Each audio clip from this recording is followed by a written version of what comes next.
Great. So the Green Heritage Homes project is funded by the Local Energy Advice Demonstrator Programme, which is government funding. And really, the Local Energy Advice Demonstrator Programme, as the name suggests, is testing how best to advise people on how to make their homes more efficient. And in particular, the Green Heritage Homes project seeks to answer the question of how best to advise listed building owners on energy efficiency. So specifically listed building owners or heritage asset owners. Because that is a specific process you have to undertake if you want to make listed buildings more energy efficient. That's the listed building consent process. So our project really focuses on that. The reasons for that are twofold. So the first one is the climate crisis. So there are 350,000 listed dwellings in England, and that's just for comparison, that's more buildings than there are, more homes than there are in the city of Bristol. Bristol's got about 205,000 homes total. So we're talking about the amount of listed buildings is equivalent to a fairly large city. So there's a lot of saving potential, energy saving potential there. And retrofit could reduce carbon emissions in these buildings considerably by 54 to 84%. So that's a lot of climate impact we could make by making these buildings more energy efficient. And Historic England states, and generally this is coming to be the view, that these buildings must accommodate change in order to help the transition to net zero. And they'll also, of course, have to adapt to a changing climate, which is something we very much need to look at as well, is what is that going to look like? What's that going to mean for these buildings? The second reason why we're doing this project is energy bills. They're likely to remain high. Many people are really struggling to pay their bills. This puts both their homes, the buildings themselves, and their health at risk from cold, damp and mould, and may eventually make some homes uninhabitable if they just can't be heated. A government study found that historic homes could save an average of £428 on energy per year if they were improved to an EPC rating of C, an energy performance certificate rating of C. For many, obviously, many of you on the call who own listed buildings, the savings might be much higher. So the aim of the Green Heritage Homes project is really to show that it is possible to effectively and sensitively retrofit or make more energy efficient these listed buildings. We want to spread the word about how to do it, and our motto is very much, yes, you can. There's always some good options for listed buildings. The project is being led by us, Bath and West Community Energy. We're a non-profit community business. Our mission is to transform the local energy system through a community model, and we're doing that by helping people save energy in their homes and through generating renewable energy, which we ultimately would like to be able to supply to local people at a fair price. We've been very successful, so we've helped to install around 40% of the renewable energy capacity in Baines in the Bath and North East Somerset Council area. And we are now providing an energy advice service for listed and non-listed buildings, building owners, both. And we do all of this through a democratic cooperative model. You can invest in BWC's renewable energy projects and you get a fair return, and you also get a vote in our organisation. But we're non-profit, so any excess revenues go into our community fund. So far, we've given over £380,000 into this fund for local grants, for local low carbon and fuel poverty projects. And for us, since many people in our area live in listed buildings, if we are to fulfil our mission, we need to address listed buildings and help the owners of listed buildings to improve their energy performance. But Green Heritage Homes wouldn't be possible without our strong partnership. We're working with building conservation experts in the Bath and North East Somerset conservation team, such as Alex, and the Bath Preservation Trust, with staff such as Joanna. Energy expertise is also brought to the project by us as Bath and West Community Energy, and also our partners, Centre for Sustainable Energy and People Powered Retrofit. And so really we're bringing these disciplines together through this project. And the aim is to create a shared understanding between the energy and conservation experts, so we can provide advice that is sound from both perspectives. And oftentimes what we're finding is what's good for the building in terms of natural breathable materials that work well with the way that the building works can also be very good for energy efficiency. So there's lots of win-wins available.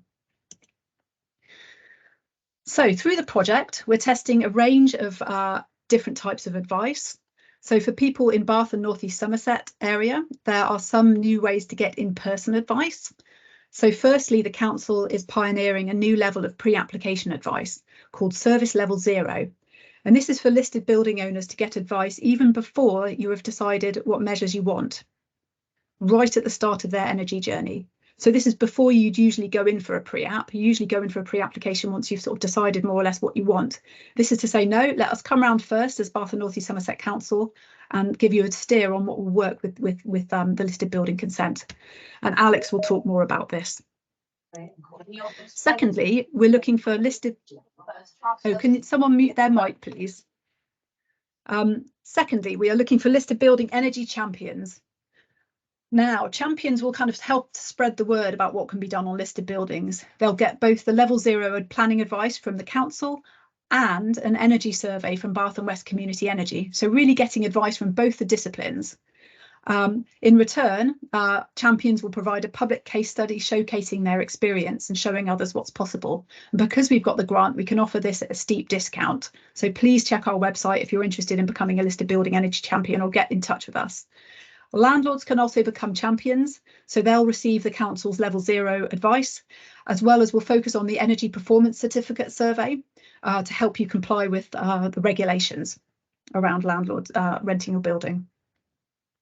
Thirdly, Bath Preservation Trust is offering advice on both conservation and retrofit, and they've long been a champion of energy efficiency. Lastly, for residents in our area, we will run spotlight sessions for small groups of listed building owners, where you can ask questions to both an energy and a conservation professional about your building at the same time. If you don't live in our area, don't worry. We do have resources that will be applicable as well. Firstly, webinars like this, and also a series of short videos giving the conservation perspective on different energy measures, such as solid wall insulation, heat pumps, windows and solar panels. We'll show a couple of clips from these videos during the presentations if we can make the tech work, and they'll also be posted on our website. So look out for those. So do get in touch if you want more information or to get involved. We feel like there is really a lot to play for with listed buildings. There's a lot we can do, and it can be really positive. And we'd love to have you on board in whatever way you can.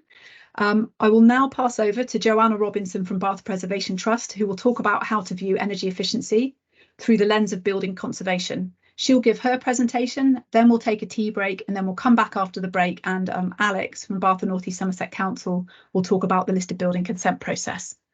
So over to you, Joanna. Morning, good morning. Thanks, Sarah. I'm Joanna Robinson, Conservation Design and Sustainability Manager at Bath Preservation Trust. Just to say before I start, if you have any questions, please pop them in the comments. We will do Q&A at the end, but any questions that you put through this presentation I can come back to while Alex is presenting later on. Okay, for the next 30 minutes, we will delve into the realms of understanding heritage significance. We will unpick the processes and explore heritage values and the narratives within within building fabric that connects us to our past and guides us into our future. Understanding heritage significance is an opportunity to unlock potential.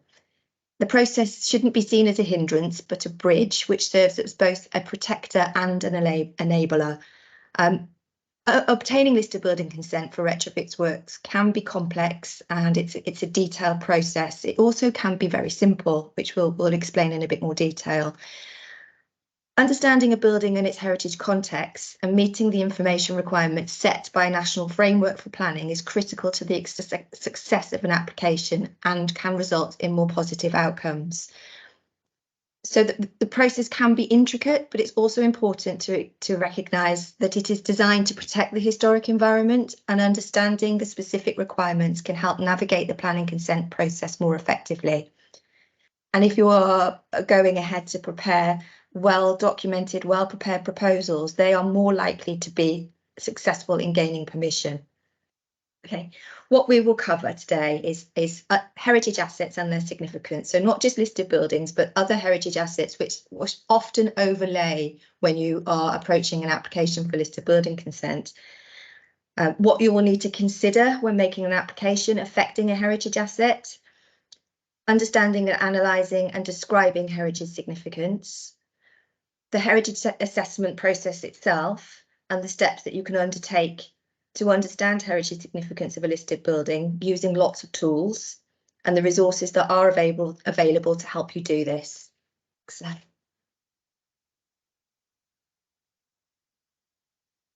where planning permission and listed building consent is required, it's important and necessary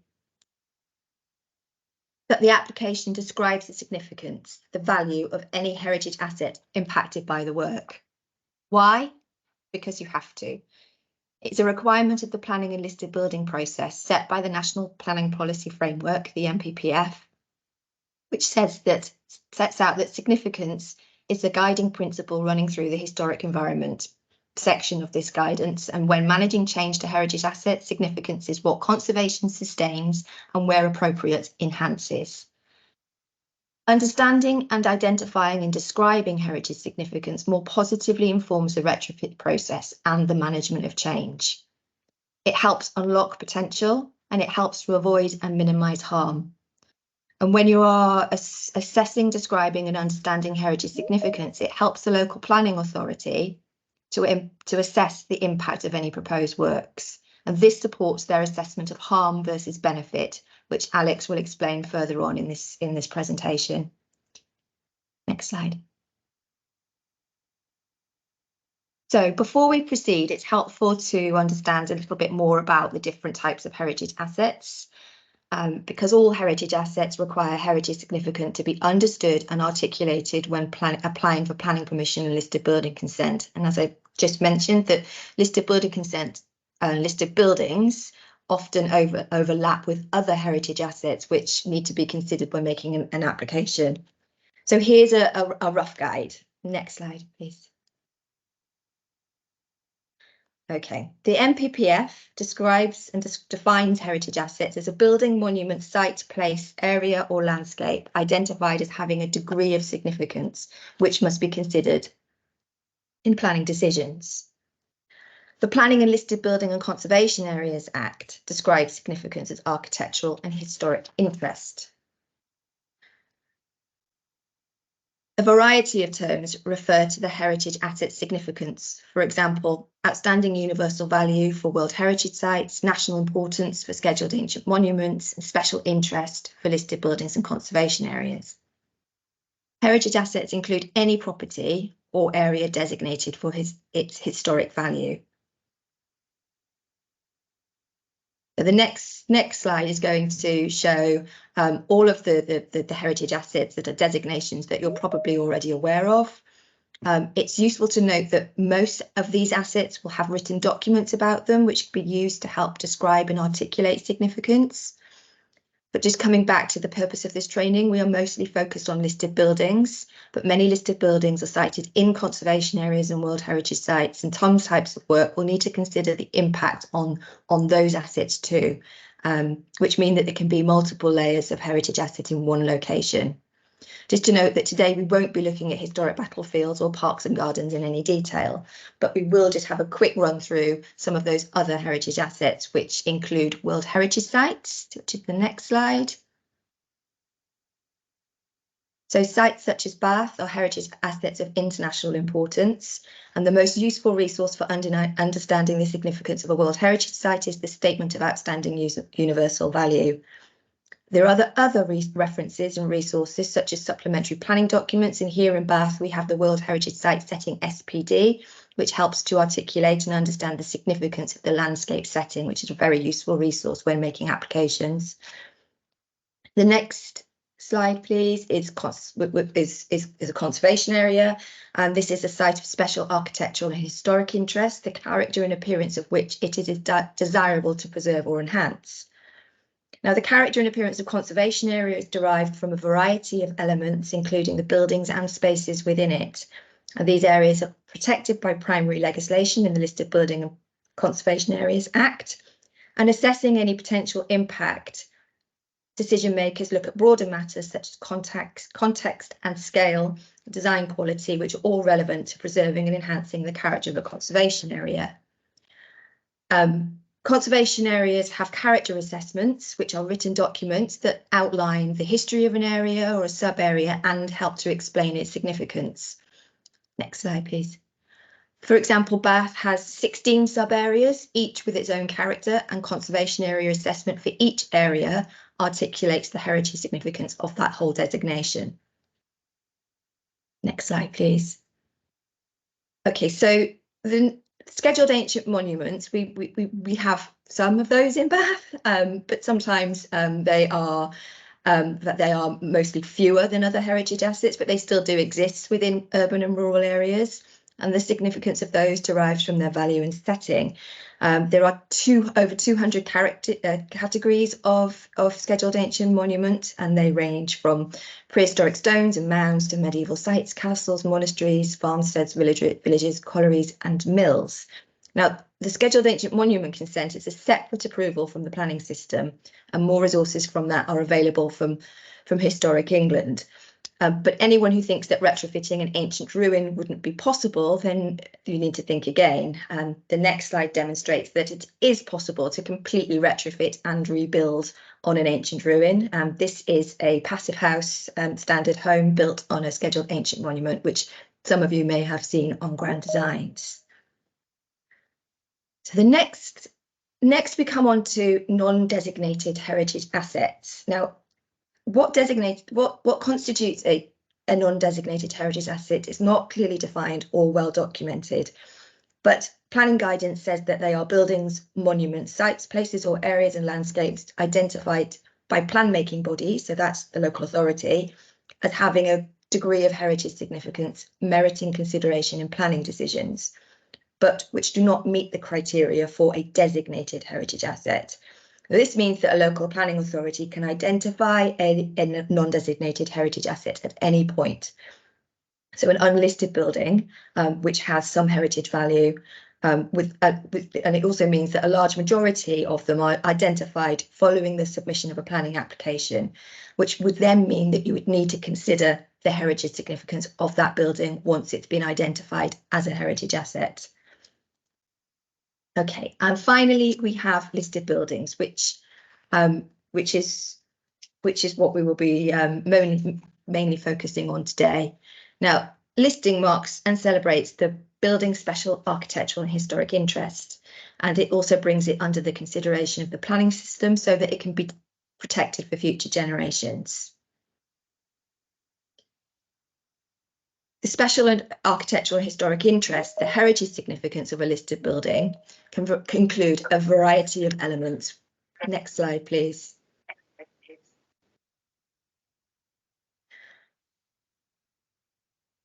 So what the architectural and historic interest of the listed building can include lots of overlapping elements that contribute to its significance, such as the age, the architect, the style, the decoration and rarity, group value.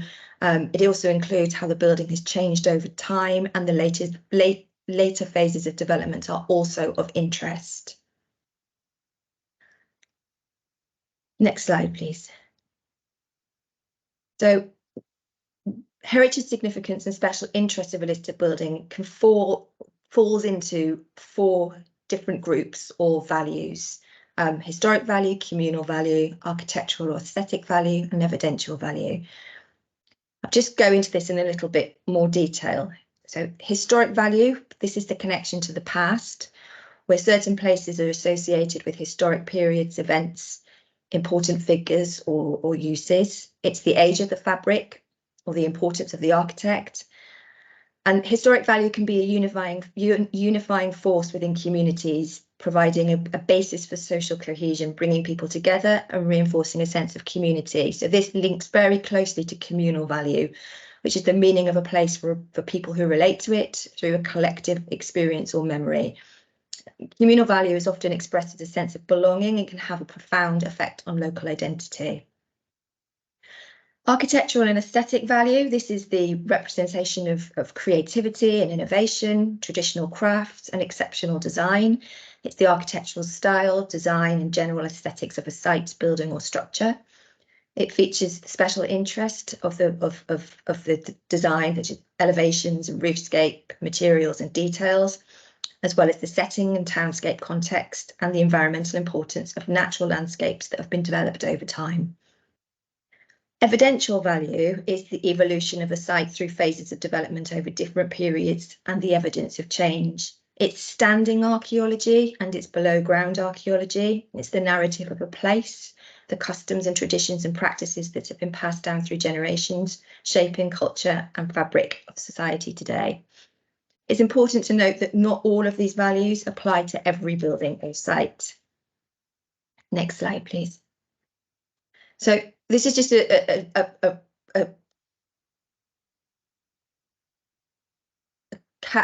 way to sort of identify what the resources are. There are various resources that can be used to help discover and understand these values and the significance of heritage assets. And all of these resources are linked here, and you can come back to them later.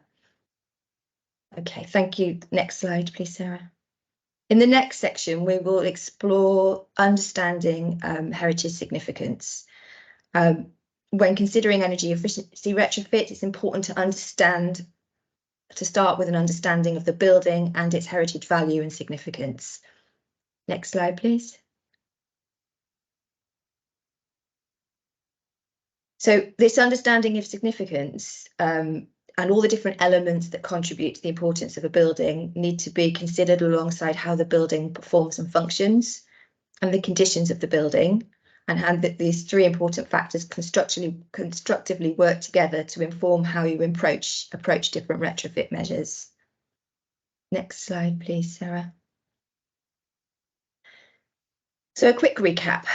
Heritage significance refers to the historic, social, communal, aesthetic value and special interest of a place that a place or building holds.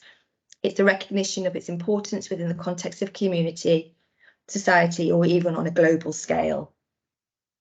So I just wanted to put that into a global scale, and to help just to do that, we can look at heritage significance in the context of the United Nations Sustainable Development Goals. Next slide, please. So in the context of the UN SDGs, heritage significance is important because it contributes to the richness of human experience and cultural diversity and provides a foundation for sustainable development. So there are some important connections between significance and the Sustainable Development Goals, such as Goal 8, which is Sustainable Cities and Communities. Heritage contributes to creating sustainable and resilient cities through adaptive reuses and embodied carbon. Protecting significance enhances urban identity, it promotes tourism, and it fosters a sense of community. Goal 3, good health and well-being. Access to cultural heritage and heritage landscapes positively impacts mental health and well-being. Protected natural and cultural heritage provides opportunities for recreation, relaxation, and education. And Goal 8, the local economy and economic growth. Heritage supports opportunities for work. It supports traditional craft and construction and attracts tourism. And Goal 7, affordable and clean energy. Heritage sites can serve as a showcase for sustainable energy solutions and renewable energy practices. And then there's the bigger picture. Next slide, please. So recognising and protecting heritage significance is crucial for maintaining a sense of continuity and ensuring that future generations have access to cultural identity. Conservation, the management of change, has an important function in safeguarding heritage for the benefit of society. It involves a delicate balance between protecting the past and allowing for people and places to flourish in the present and in the future. It's not just about protecting historic fabric. An informed and considered approach supports many of the goals of sustainable development and enables relevant and resilient futures for historic buildings and places. Okay, in this next section, we're going to be diving a little bit deeper into the methods for analysing and describing heritage significance, which involves undertaking research and providing evidence of the architectural, historic, and evidential value. Next slide, please. So every home has a story to tell. Undertaking a heritage assessment will help you understand what you can do to uncover a building's history and identify opportunities for change. Discovering the history of a house can be a challenging and rewarding experience. It can also be very useful. Knowing its history and that of its surroundings can tell you what's important about it and its significance. and can tell you how your house was constructed and if there were any later additions or alterations. And this information is important when it comes to making changes such as improvements to energy efficiency. This is your chance to become a house detective. You tell the story of a building through time and explain its special interest in support of the work you want to do. Researched, written and illustrated descriptions of significance are often referred to as design and access statements with a heritage statement, simple heritage, more straightforward heritage statements, statements of heritage significance, heritage assessments or heritage impact assessments. It's important to note that an assessment need only be proportionate to the scope of work and the significance of the part of the building it impacts. This evidence gives greater clarity and ease towards planning application decision making. Next slide, please. Heritage assessments are required to be submitted in support of listed building consents and planning applications affecting a heritage asset, which we've just looked at. It's an objective analysis of significance and an opportunity to describe what matters and why.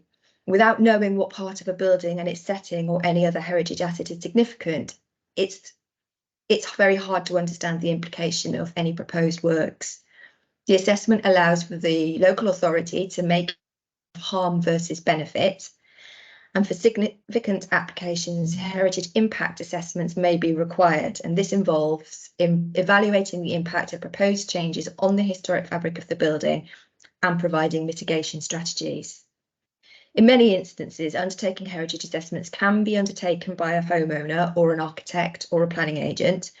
However, the advice from people working in the heritage sector and often the local planning authority will be to use a heritage professional, as they will have the skill, expertise and experience to provide more technically accurate and thorough assessment.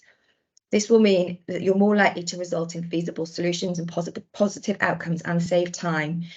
A heritage professional will know exactly how to identify significance and opportunity, and this will reduce the risk of not getting consent. Next slide, please. When applying for listed building consent, each value should be considered and the special interest documented in a heritage assessment. A listed building or structure may have 1, 2, 3 or 4 of these values. Just to recap, that the special interest varies from building to building, and there's lots of ways to discover and provide evidence of what is important and what is not. In the next section, we will work through the process of undertaking a heritage assessment with an example.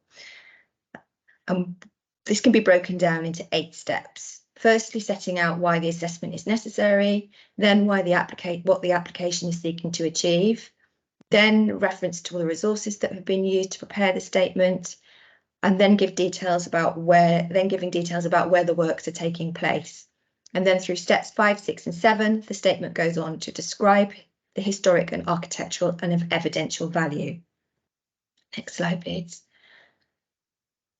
A heritage assessment is best approached in 2 parts. The first is the statement of significance, which describes the special interest, and the second is a heritage impact assessment. And there are a variety of tools and techniques and resources that people can use in order to do this. Next slide, please. Okay, these include a desktop study, which involves literature and documentary research. You can check the designations, the listing of documents for the building, and this document will outline the reasons for the listing and provide an overview of the historic, the building's historic and architectural importance. You can look at any planning or conservation documents relating to the building. Previous planning applications may contain heritage assessments and outline specific details. You can research archives such as the Bath Record Office and Bath Preservation Trust archive. You can use old maps such as Historic England's Know Your Place. You need to undertake a visit to the building, observe its surroundings, assess the condition of the structure and any alterations that may have been made over time. Experiencing the building in person can really help understanding the significance of the building once you're on site and looking at the fabric. You can investigate the historic context and consider the time period in which it was constructed, the historical events that may have been associated with it, and any notable individuals or activities connected to the building. You need to examine the architectural features of the building, identify the architectural style and any distinctive elements or innovative and unique design characteristics. Consider the craftsmanship, the materials used, and how the building contributes to the surrounding environment. Exploring the cultural and social aspects of the building will help understand its role within the community and any cultural events or practices associated with it, and how this reflects on the social history of the area. It will really help to engage with local communities, local groups and societies and experts who may have additional information, research about the building and the area. Local knowledge can provide valuable insights into the role within the community and its historic context. And in undertaking this research, you can seek advice from architectural historians, conservation officers at the local planning authority, Bath Preservation Trust, heritage professionals who are experts in historic buildings. They can provide insights that are more in depth and show a more thorough understanding of significance of listed buildings. And appointing a heritage professional to do that for you is an easier and less time-consuming process. If you're thinking about doing it yourself, then it's always possible. And I think that might be a little bit overwhelming. Then it's also possible to appoint a heritage professional to do all of this for you. Next slide, please. Okay, so in this next section, we're going to have a very quick step through an example of a heritage assessment for a listed building in Bath. This is a real case study where listed building consent was granted for slim profile double glazing. It's 6 Lansdowne Place East. The building is in residential use. It's grade 2 listed. The existing windows are historic replicas. The windows that were fitted in the 1950s were replicas of the original windows, but they had become rotten beyond repair. The building was suffering from severe heat loss and poor energy efficiency.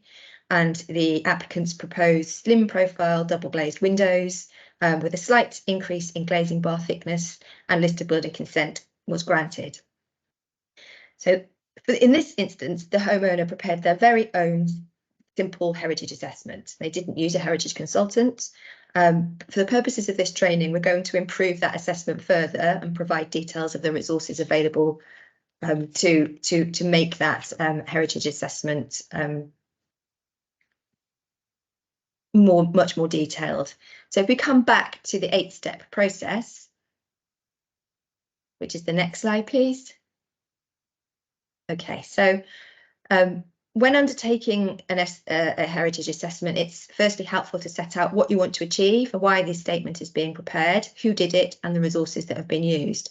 I'm not going to read out the examples in these next few slides. We've got a film clip that describes significance of this building coming later, so that will do that for us. So for steps 1, 2, and 3, it's just important to note that the resources that have been used are the Bath Preservation Trust Archive, the Historic Environment Record, Historic England's Know Your Place website, which is mapping, the World Heritage Site Statement of Outstanding Universal Value, the Heritage Setting SPD, the Bath in Time website, which has historic photographs, and the Planning History Records. Next slide, please. Then in step 4, the statement should identify the site location and the heritage assets that are impacted by the proposal. In this case, we have a listed building consent in a conservation area and a World Heritage Site, which are affected by the proposal. So they are the assets that need to be described in more detail because they are the assets that will be affected by the proposal to change windows. In identifying and articulating the heritage assets, it's the resources that can be used are the listed building description, the Pevsner architectural guide for Bath, for example, but they are available for most towns and counties, and they contain information about buildings of historic interest, the statement of OUV, and the other documents that I've already mentioned, which are all available from the council's website. The next slide is demonstrating how much information you can get from a list description, and these are all available on the the Historic England website, and these are the buildings that are on the list, the register of listed buildings, with a description. Now, what's on that description it isn't just what's listed. So Alex will come back to that in a bit more detail later, but it's important to note that just because it's on the list description doesn't mean that it's listed. It's just a reference of the architectural detail, which is very useful in describing what's of architectural and historic interest. The next slide, please. So then we need to go on to explain the historic significance of the site and describe all of the relevant values and the special interest that would be affected by the proposal. So here you explain the historic significance of the site, the building, the structure or place, its age, its history, its uses, development over time, the strength of tie to a particular architect, layout, internal features of special interest linked to history, the architect or landscape designer, or any sort of local associations or communal value where relevant. It's important to include photographs, maps and plans to help illustrate this. Next slide, please.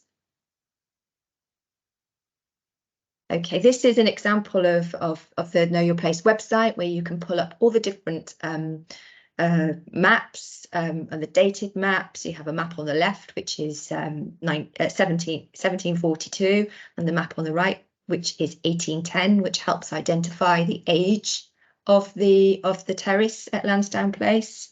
So just shows that the house was built somewhere in between, although that evidence is available in other places too. You can demonstrate and illustrate with maps. And this is a great website for using to help identify and give evidence of the age of a building. Next slide, please. Photography is really important to include to help illustrate your points. And the next slide, please. And also old images from records such as Bath in Time can help provide and demonstrate an understanding of context and evidence of change. You know, this image is demonstrating the bomb damage, which was in the application, included in the application, which provides evidence of the age of the windows that were inserted later on. And then the next slide, please, for step 6. So the step 6 is referring to the architectural style and design. We can use the listed building consent, listed building references. Perhaps again the Nicholas Prevner book, providing information that helps you explain the architectural style and design and the aesthetics of the site. Then moving on to the next slide, please, Sarah. Okay, and this is explaining how the building may have changed over time, so the evolution or the archaeology of the site, the development of different phases and different periods, the evidence of change, important features in fabric and landscape, and again using photographs to help and plans to help illustrate that will support your assessment. And finally, it may be necessary to explain how your proposed development would impact on the significance, and the local planning authority may request a heritage impact assessment, which we'll come on to look at in a bit more detail later on. Now, a very simple heritage impact assessment can be presented in a short paragraph for an application such as the one we've just looked at, but it can be a more complex assessment and a more detailed fabric assessment where you have a building that has lots of phases of history and you've got an application that is proposing multiple interventions. A heritage impact assessment may be required in a bit more detail. So before I move on to impact assessments, we're just going to recap with a short film which helps bring all of that information together to articulate and describe the heritage significance of the building that we've just looked at, 6 Lansdowne Place. And we've We've used a heritage consultant, Sasha Hunter, who used to work as Conservation Officer for Bath Preservation Trust and now works at Cotswold Archaeology, to help us to look at the significance of this building and articulate it. If she was undertaking an assessment, how she would describe the significance of this building and approach the impact assessment. So if we can try and play the film, please, Sarah, on the next slide. Thank you.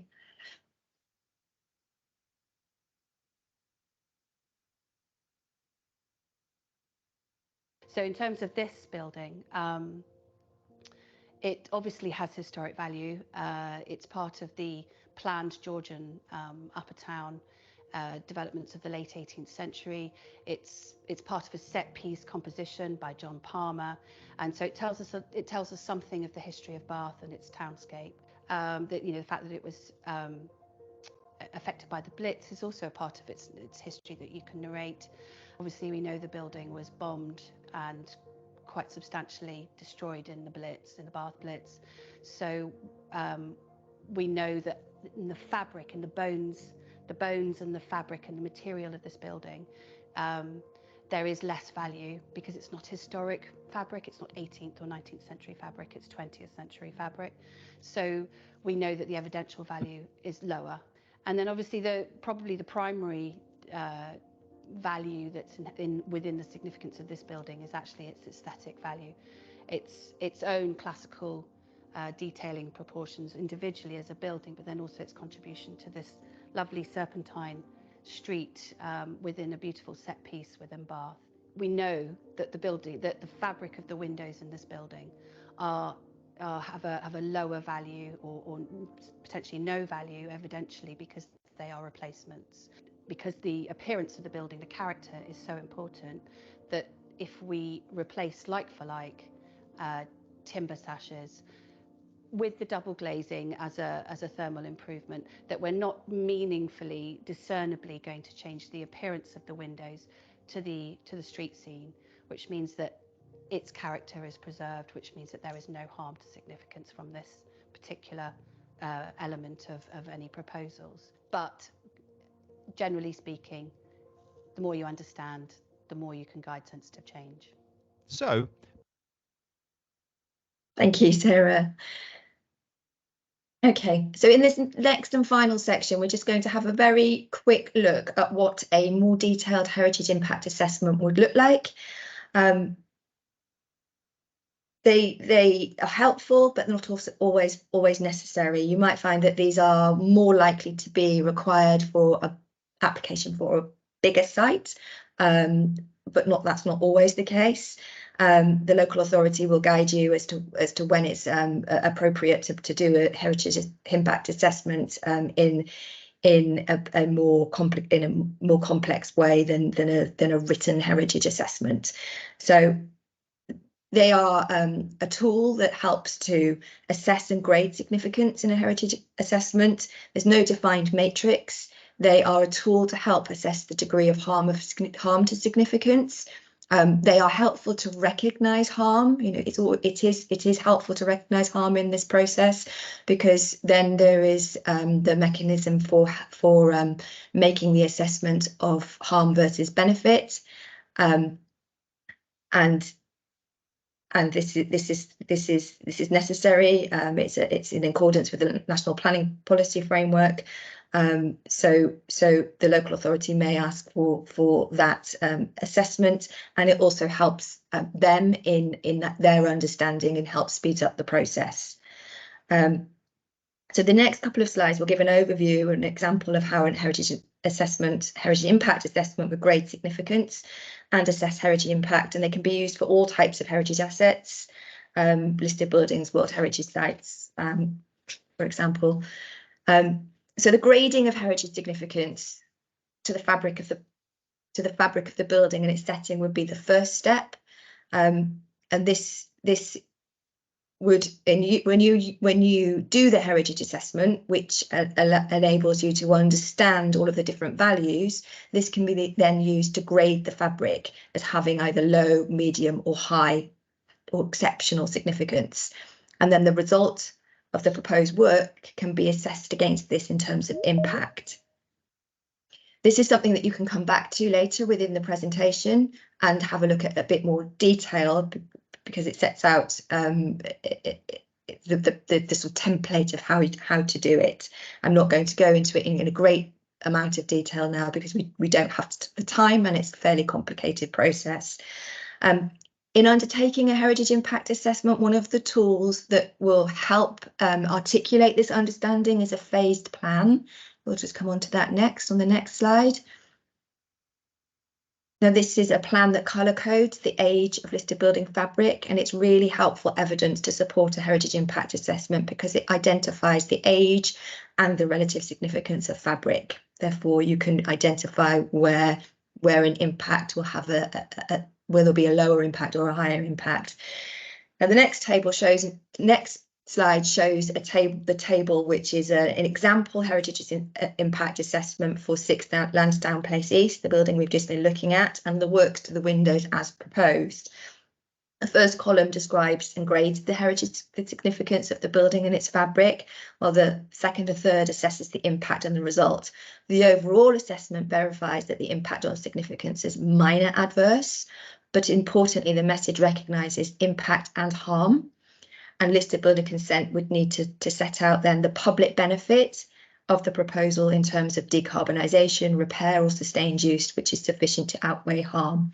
Now, this process is described in a bit more detail by Alex later on in the next section. Next slide, please. So when you've assessed the heritage value of the building and developed a retrofit plan, which takes account of heritage significance, and submitted a planning application for listed building consent with enough information to enable a proper assessment of the impact, the proposed works are more likely to get consent. Now, these images show the double glazing as installed at Lansdowne Place East, and the video on the right-hand side. If I could get you to press play. I would ask you to spot which are the windows that are the slim profile double glazed windows within that context. It is the building in the middle. I want to play it again, which demonstrates that the building has been sensitively retrofitted with listed building consent, and that it is in this case a fairly straightforward process to achieve consent. So at the end of this presentation, I have 3 final tips to take away, and they are: 1, research and reuse the resources available to you. Come back to this presentation and access those resources. Talk to the conservation officer about information requirements and their advice and knowledge about the building, which is important. And thirdly, you could use a heritage consultant to undertake the work for you if you don't have the time and motivation or access to resources that to do it yourself. But just to emphasize that in lots of cases it is possible to do it yourself using all the resources that we've made available, and getting to know those resources and guidances are a big help towards this process. I guess the presentation is going to be available to share, and I'm happy to answer any questions at the end of the presentation. And now I think we're about to head into a break, Sarah. So that's all from me on understanding significance.